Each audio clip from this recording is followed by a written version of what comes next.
Welcome to the TomorrowZone Catalyst Podcast. I'm your host, Deborah Reuben. Innovation doesn't move unless people do. No matter how brilliant your idea is, if you can't sell it inside your organization, it's not going anywhere. In a world of AI-generated content, endless digital noise, how do you get noticed? And more importantly, how do you get taken seriously? Today, we're going to talk about that. We're talking about visibility, credibility, and strategic influence. We're going to flip the script on personal branding. So let's get to it. My guest today is David Newman, a certified speaking professional and popular keynote speaker, and the author of the new book, Market Eminence, 22 Strategies to Build a Bold Personal Brand, Become a Business Celebrity, and Drive Unstoppable Growth. He worked with founders, mid-market CEOs, and professional services firms who want to play bigger, grow faster, and become a category of one.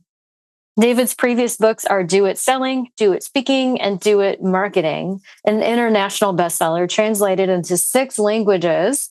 David is also the host of the globally ranked top 1% podcast, The Selling Show, with over 500 episodes. David Newman, welcome to the show.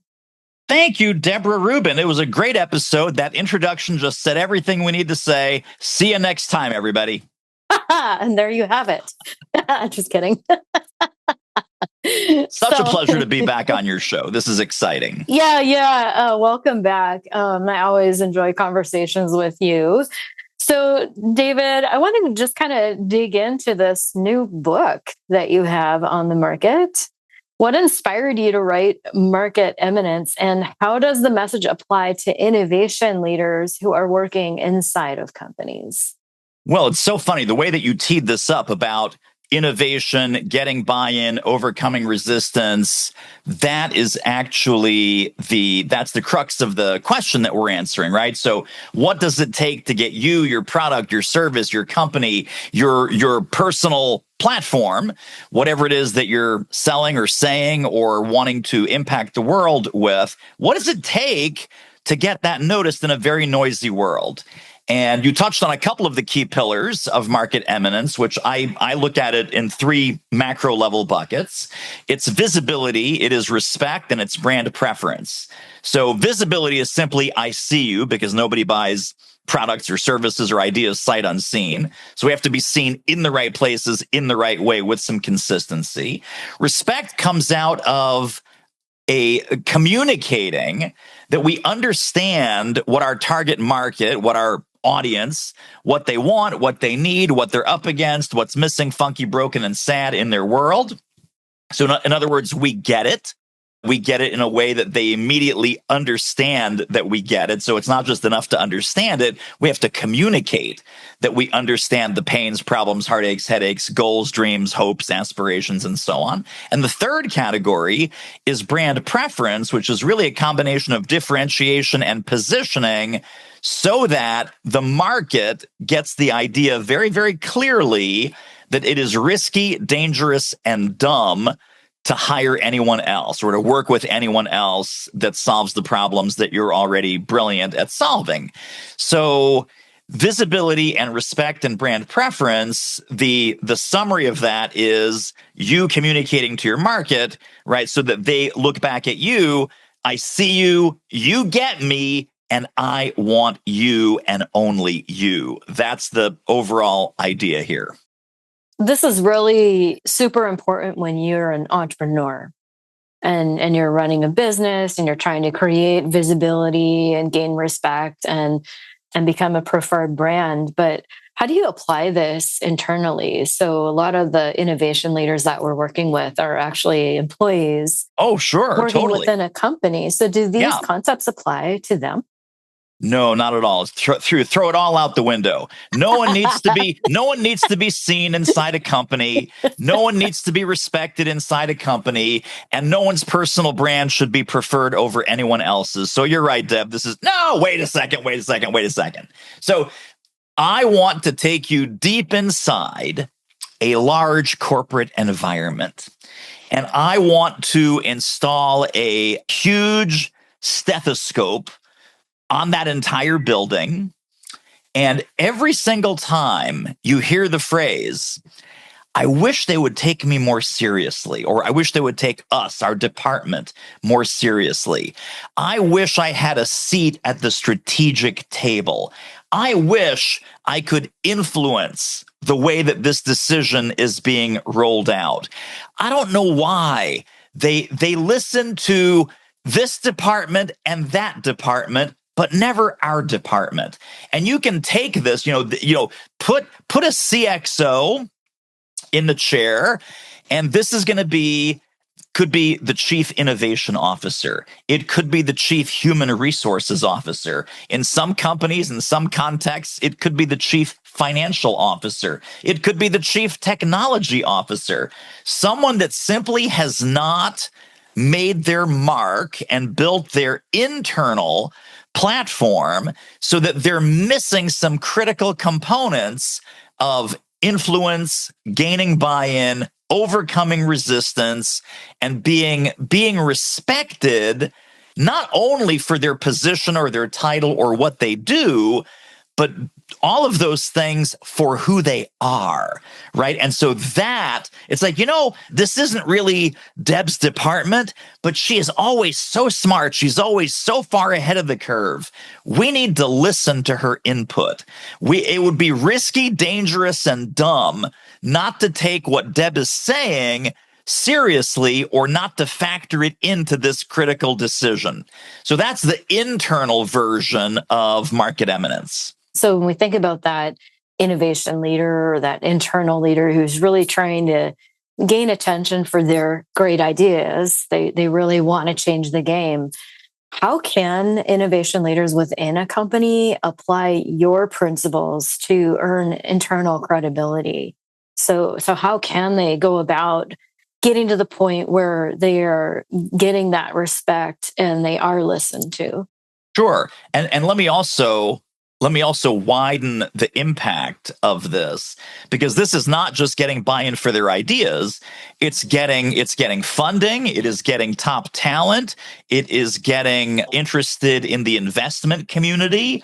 So all of these different stakeholders, all of these different audiences is who I roll into that capital A audience when I say, hey, if you're an internal executive, you want to develop your audience. It's not just the people that are working for you or working with you. It's people that are sort of looking in from the outside as well. Yes, but absolutely. I think the starting point is that you have to stand for something. And that's kind of leadership 101. We all have heard that a million times.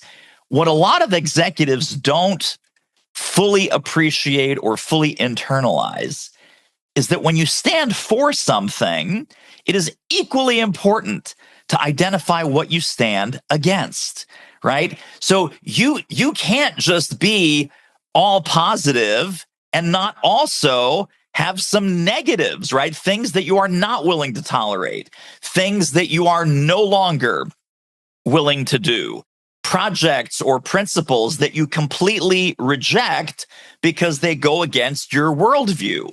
So one of the points that I make in the book, both for internal and external credibility, is that you have to have sort of a North Star or a manifesto.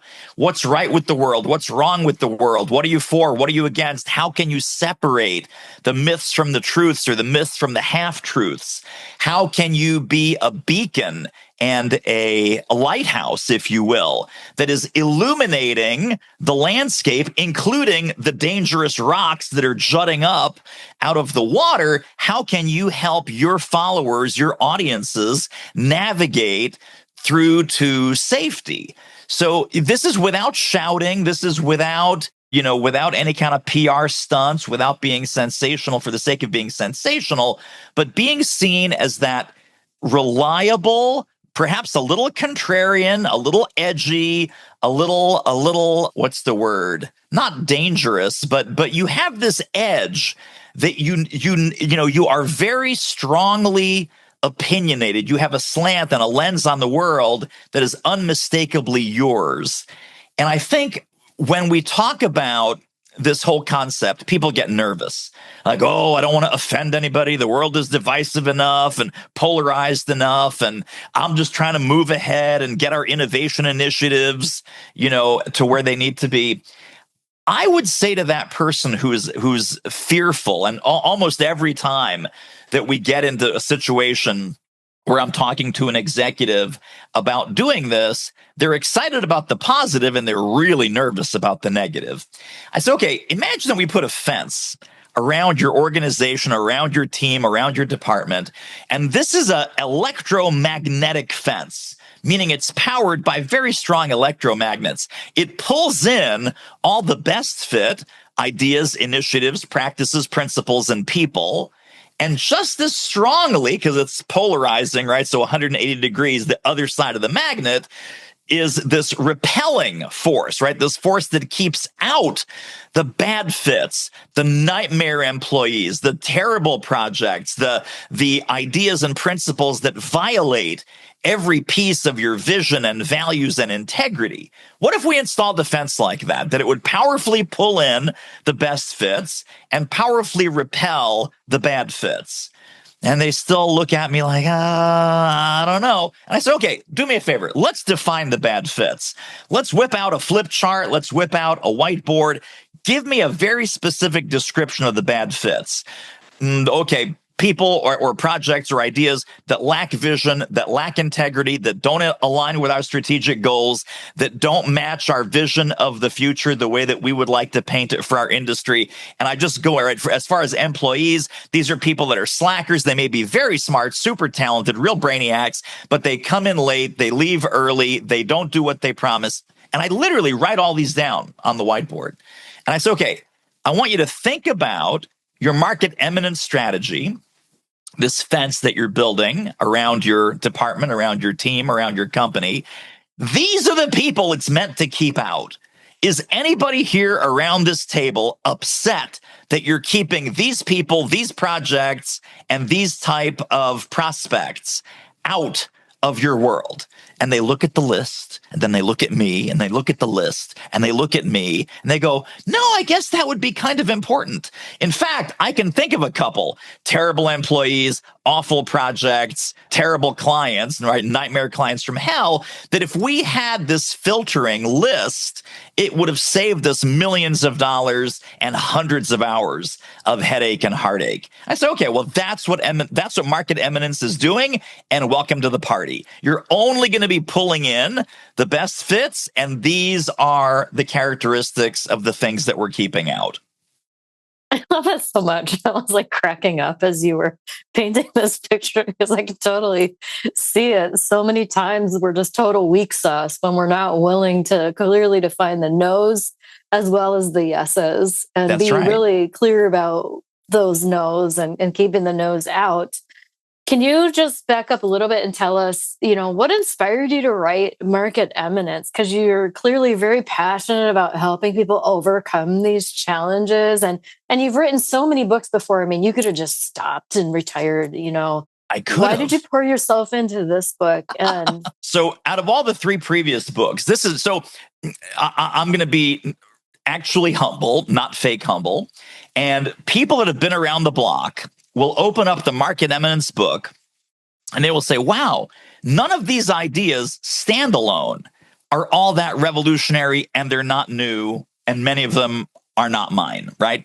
Things about being contrarian, things about upsetting the apple cart, going against the grain, etc., earning attention, being edgy. I mean, this goes back to the Grateful Dead.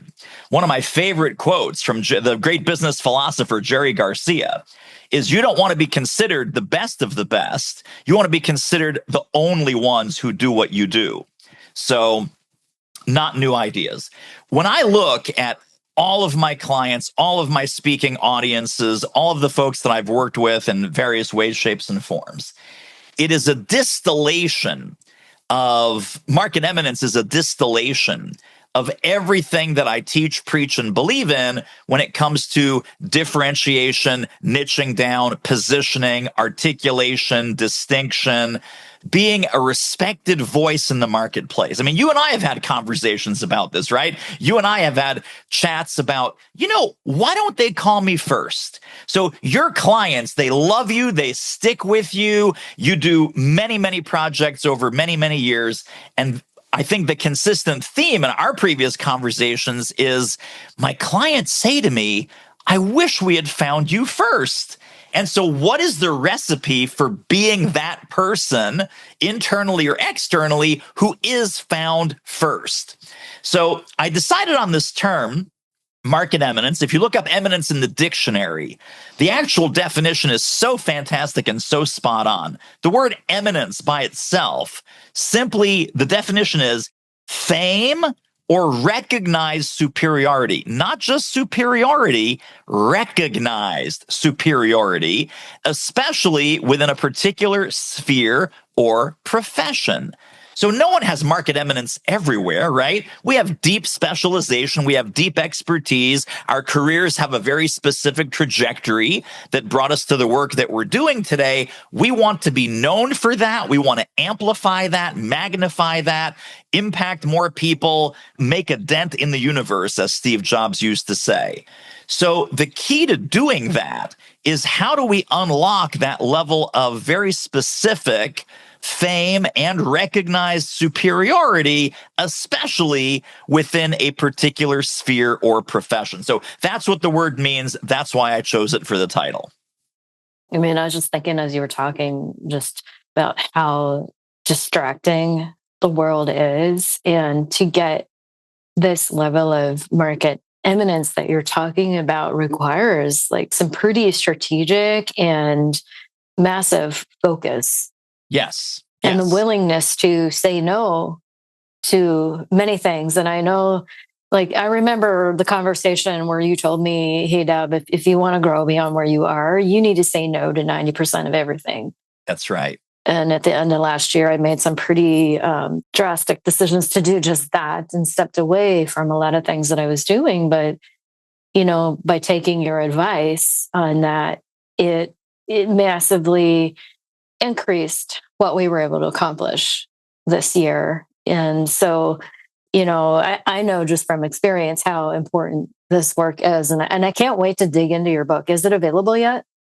It is actually available. So it's in pre-launch, meaning that we have the Kindle version, the ebook version is available. It's at a specially reduced price. It's 99 cents right now. That's going to be true until the beginning of 2026. Okay. And then later in January of 2026, it's going to be Kindle and paperback and audio all back at full price. But if people are listening now, when it's before December 31st of 2025, you can get a great deal on the Kindle edition and jumpstart your competition to start implementing those ideas before they even get their hands on the book. Yeah, awesome. All right. Well, for all of our smart listeners, make sure you go get this book as soon as you're done listening to this episode. I don't think you have any other kind on this show. I don't think there's any dumb listeners tuning in right now.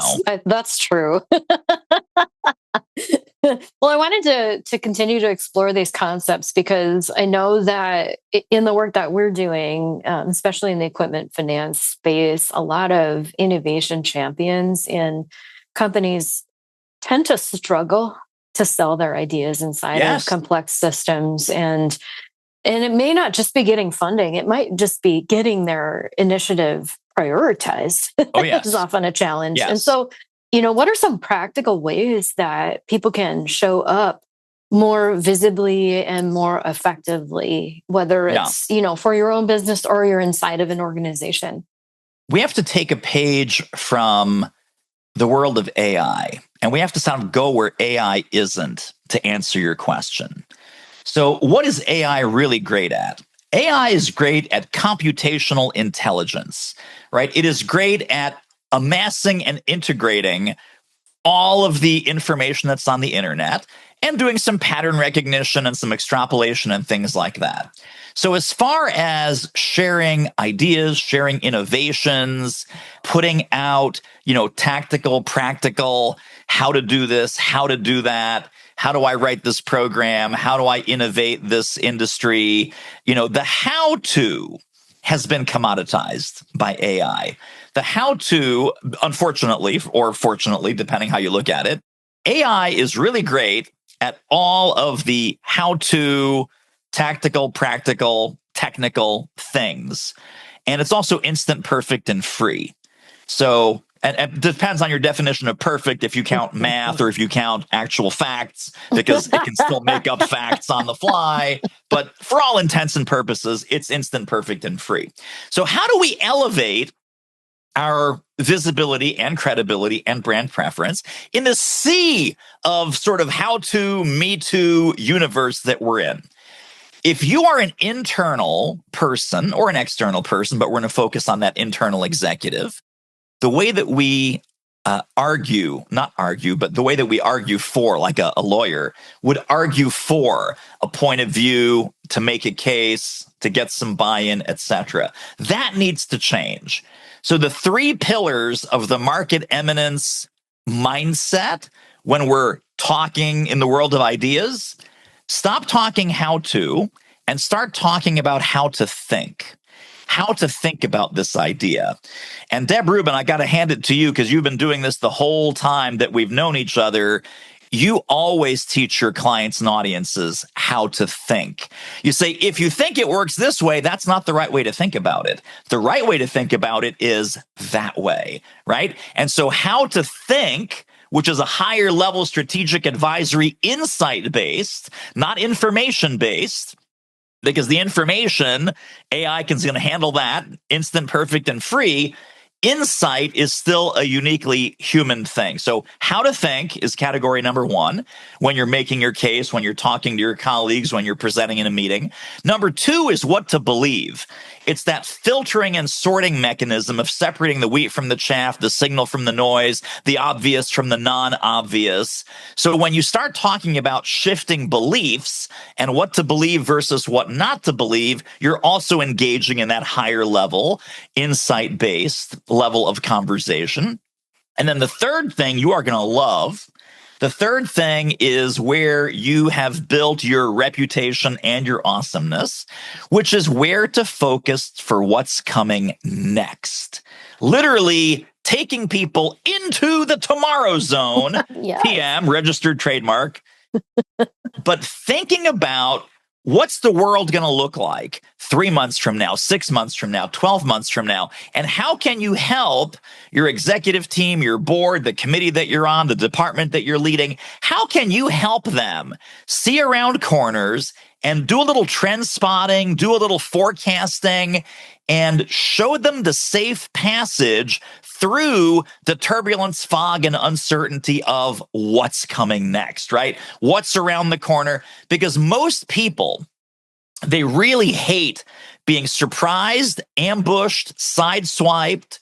And if you can help them prevent something that they could have seen coming, but they didn't, because you didn't warn them, you didn't show them the trend, you didn't show them the pattern, you didn't show them the emerging evidence that is obvious to you but not obvious to them.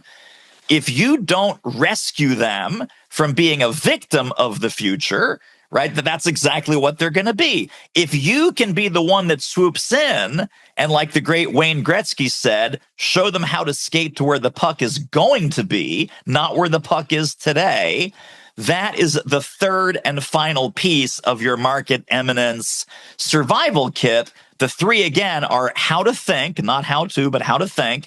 Number 2, what to believe and what not to believe. And then where to focus to get ready for what's coming next.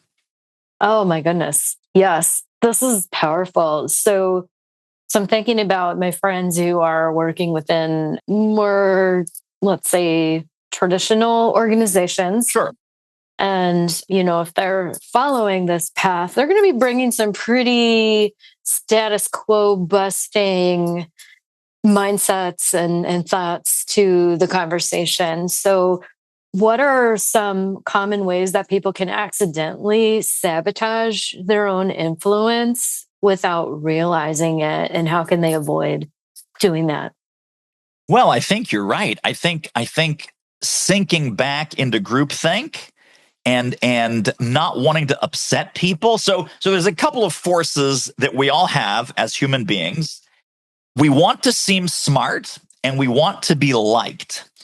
And if you want to seem smart, that is going to keep you from saying outwardly insane sounding statements. And sometimes when we're living in the future, when we're in the tomorrow zone, right, we're thinking and operating from a place of 3 months, 6 months, 12 months down the road. That can be seen as heretical. That can be seen as like wacky. That's like, oh my God, that's never going to happen. Now, it's funny because if you look at hindsight, right, hindsight, most of what these visionary leaders have said, not all, but most of it has come true in some way, shape, or form. And people say, oh, I wish I knew that 6 months ago. Oh, I wish I could see that coming, right? Yeah. So you have to be okay wearing that rebel, maverick, and heretic costume. You have to be okay with that. And you have to get over that desire to sound smart. Second thing is desire to be liked, right? If I start saying crazy, discontinuous, hard to understand, complex stuff, people are not going to like me. People are there, so my desire for acceptance, for social acceptance, and not to be, rejected, it's going to bump up against, I want to be liked. What's the best way that most human beings understand how can they be liked? Be agreeable, right? Say yes to what the group wants to do, right? Go along to get along, right? Blend in, right? It's the herd mentality, being sucked into the herd mentality. I just said, hey, if you're a maverick, if you're a rebel, if you're a change maker, if you're an innovator, the definition of that is you don't accept the herd mentality. You don't agree with what every average person is saying or thinking. So we also have to get over that concept or that desire to be liked. So if you can do those two things, those are the two biggest things that are keeping you tied to your chair. Is that you know these things, you know about how to think, you know about what to believe and what not to believe, and you know about what to get ready, how to get ready for what's coming next, but you're basically duct taped to your chair because if I say those things, if I bring that up in the meeting, they're not going to think I'm smart and they're not going to like me anymore. They're going to think I'm a nutbag and I'm going to be rejected and isolated from my herd. And it's actually the opposite. You will start to gain a new level of respect, a new level of status, and a new level. And by the way, that doesn't mean everyone's going to love you. That means you're going to separate your audience into the folks that love you and the folks that hate you. But if you're vanilla, you're not going to get anything done and you will affect no change whatsoever. Yeah. And this is a tough thing, I think, for people to do because it takes courage and it takes boldness. Well, and not to say that when people hire you, when people hire me, people decide to quit their jobs. But I have had people say, I can't work here anymore. They just don't get it. They don't see the world the way I see the world. And this person is very smart, very accomplished, lots of technical skills, lots of leadership skills. But they realize that they're in this backwards looking, backwards facing organization and that they can't operate at their best or their highest when they're tethered to an organization that doesn't believe in any of the same things that they do. So they go change jobs, and then 6 months later, they are the happiest they've ever been in their career because that other company believes and accepts and acts on all the things that their previous company refused to believe, refused to accept, and refused to act on. I want to double click on that because I think this is really important no matter what your current role is, whether you're working for someone else or you're working for yourself.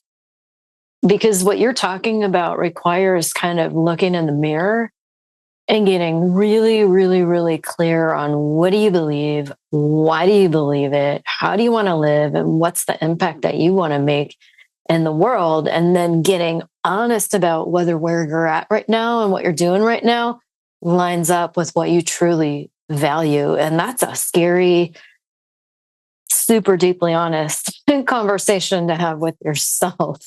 For sure. Get those resumes polished up, kids. You may be making a move. This was not the intent of the show. Just That's right. That's right. But if it's time to make a move. The other thing, and I'm guessing that you've seen some form of this also, Deb. It might not be leave your company, but it might be change your role. Yeah. Right. Let's say that you're in product marketing and you've drunk the Kool-Aid and you have all these great ideas about how to think, where the industry is going, where your clients and customers are going. Maybe you need to move out of that product marketing role and into an innovation role, right? Because that's where some of these future pacing ideas and some of these initiatives and strategies are being thought about, talked about, accepted, and implemented. So it could just be, hey, I'm on the right bus, I'm just in the wrong seat. Yeah. Or you could be in the, the right bus, but on the wrong path.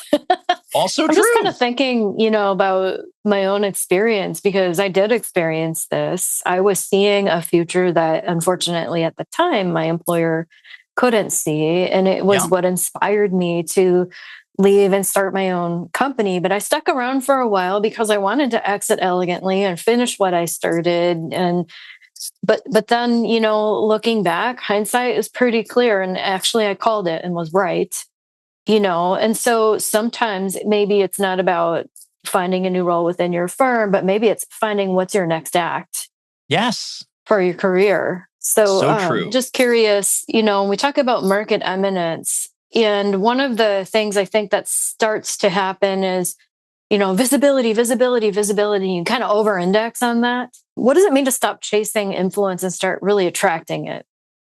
Especially inside a company where there are some interesting power dynamics at play. But even if you're in your own business, you can get caught up in a bunch of, what I've heard you call marketing monkey work.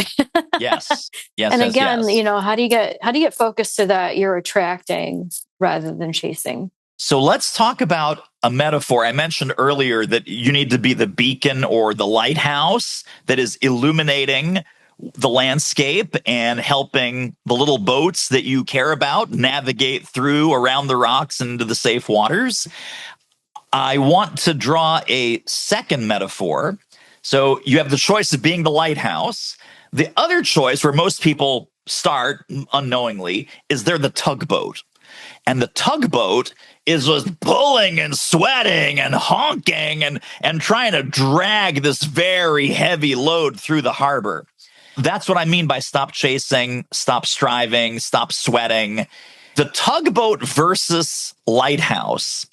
When it comes to market eminence, when it comes to the people in any organization that are looked to, that are respected. Hey, we better get Bob's input on this because he always sees three sides of the coin, assuming coins have two sides. He always sees that third side of the coin that none of us have thought about, that none of us have anticipated. And so it's about consistency. It's not just visibility, it's visibility with value and consistency. So it's about knowing when to keep your mouth shut, right? And not always having an opinion, not always chiming in for the sake of chiming in.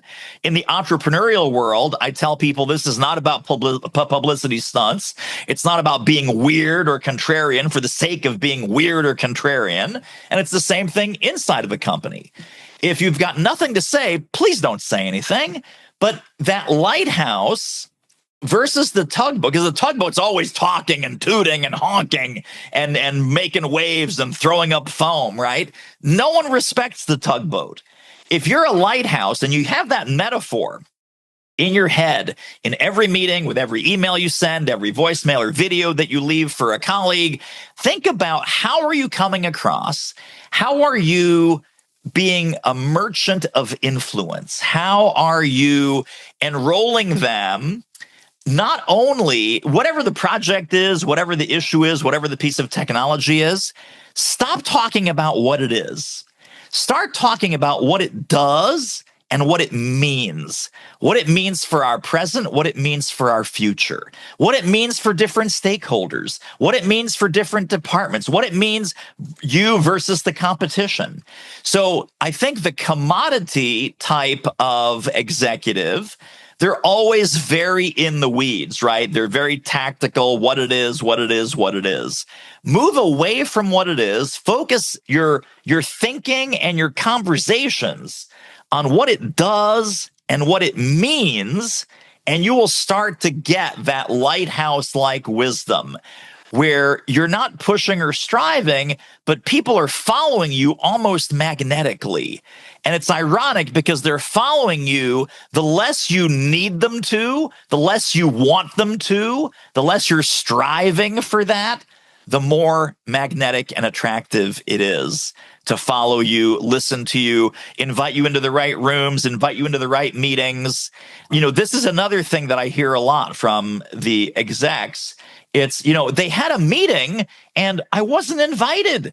And this is, this totally impacts my department. This totally impacts this project that we're working on. Why wasn't I invited into the room? It's like, well, because somebody didn't respect your opinion or didn't feel that they needed your input. And that's because you're either trying to get along, you're trying to sound smart or be liked, and you're not willing to act like that lighthouse. I love that metaphor. I have a new sticky note from my collection. Lighthouse versus tugboat. Be a lighthouse, not a tugboat. That's such a beautiful metaphor, and I love the connection to meaning to create that magnet, because that actually gives people the autonomy to connect and opt into something rather than being pushed to buy in or actually selling your ideas. And I think you really did flip the script on selling ideas. What if you can attract people to your ideas? It's a whole different paradigm, and it's incredibly powerful. I have one last question for you. I'm very curious because you've accomplished so much in your career. And I know even for myself, the massive impact that your work can have on a person who's willing to apply what you teach. Yeah. So if you reflect on the experience of writing this book and all of the others, like, what is one thing you wish someone would have told you as you were getting started? Wow. Well, when I think back to getting started, what a total disaster it was.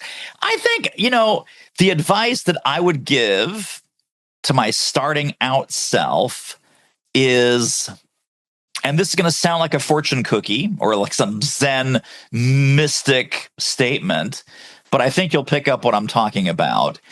I would tell myself, it is simpler than you think, and it's not what you think it is, right? I thought I was starting a training, speaking, and coaching business, and I'm really now, in 23 years later, this is a business about accelerating and elevating people's thinking so they can accomplish things that they never thought they could accomplish before. And it's part mindset shift, and it is much, much simpler. I thought I'd have to teach 30 different workshops and have 17 different ways to collect money from people and have, small, medium, large, extra large, super size, mega ton, 17 different kinds of offers. And I wish someone had slowed me down and reminded me that this work can be and should be simple and profound. That is so powerful. And to our listeners, like, I've experienced that myself, just, from working with you, being around you, following your work. And I think that the main thing is everything you do, it doesn't have to be complex, but it's genuine. And that's powerful. Absolutely. Absolutely right. Well, David, I just want to thank you for sharing your insights on the show. I can't believe how fast the conversation went, but I always appreciate the insights that you bring. Thank you. This was great fun. May I share some resources with folks? Would that be okay? Yeah, I was going to ask if you could just tell folks where they can find you and how to find your book and such.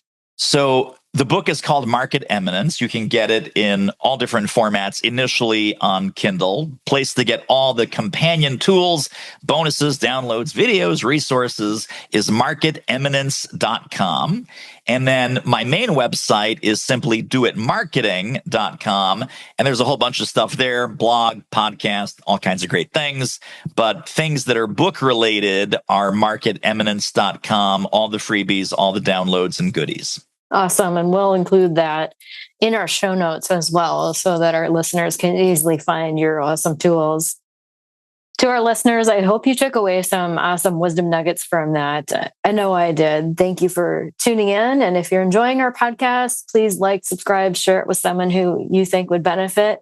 And until next time, stay curious and choose to make awesome happen.